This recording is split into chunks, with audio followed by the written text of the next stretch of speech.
Assalamualaikum warahmatullahi wabarakatuh. Bagaimana kabarnya hari ini anak-anak? Semoga kalian semuanya sehat ya. Hari ini kita akan belajar tema 2, subtema 3, pembelajaran 1. Kalian simak baik-baik ya.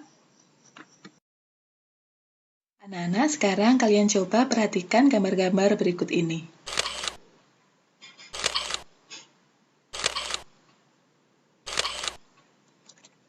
Nah, anak-anak, tampak pada gambar bahwa daerah-daerah tersebut sedang mengalami kabut asap. Mengapa terjadi kabut asap?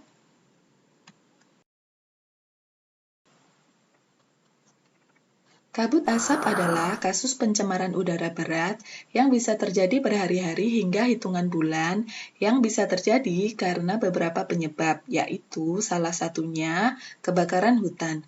Jadi, asap yang ditimbulkan itu hilangnya bisa sampai berhari-hari atau bahkan berbulan-bulan.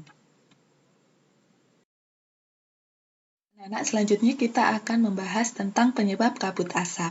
Kabut asap bisa terjadi akibat dari asap kendaraan bermotor dan asap pabrik. Asap kendaraan bermotor dan asap pabrik dapat menimbulkan polusi udara yang dapat mencemari udara sekitar. Yang ketiga, penyebab kabut asap adalah kebakaran hutan. Kalian perhatikan gambar berikut ini. Anak-anak, tampak pada gambar bahwa asap yang ditimbulkan dari kebakaran hutan begitu tebal dan hitam, hingga bisa mencemari udara sekitar. Nah, kabut asap yang ditimbulkan oleh kebakaran hutan ini bisa terjadi hingga kurun waktu berhari-hari atau bahkan berbulan-bulan.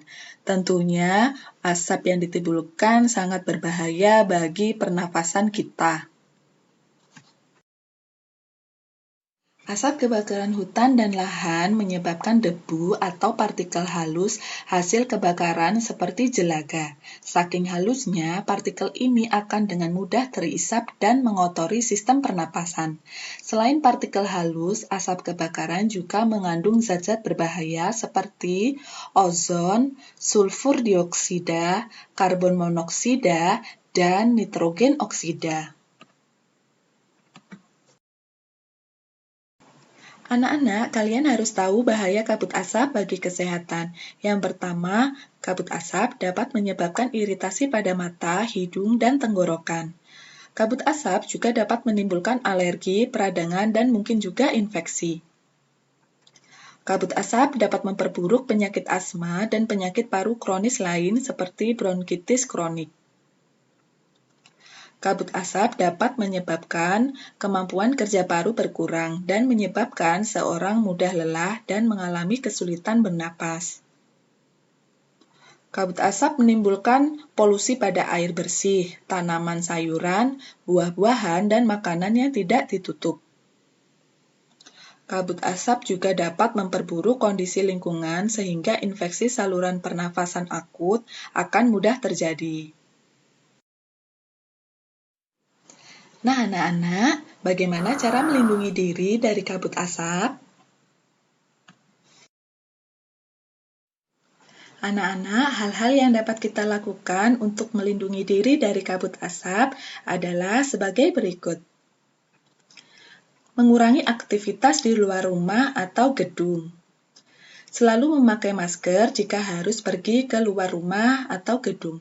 Pakailah masker dengan benar, yaitu menutup hidung dan mulut. Minumlah air putih lebih banyak dan lebih sering agar debu atau partikel halus yang menempel pada tenggorokan larut dan masuk ke dalam pencernaan sehingga ikut terbuang bersama kotoran.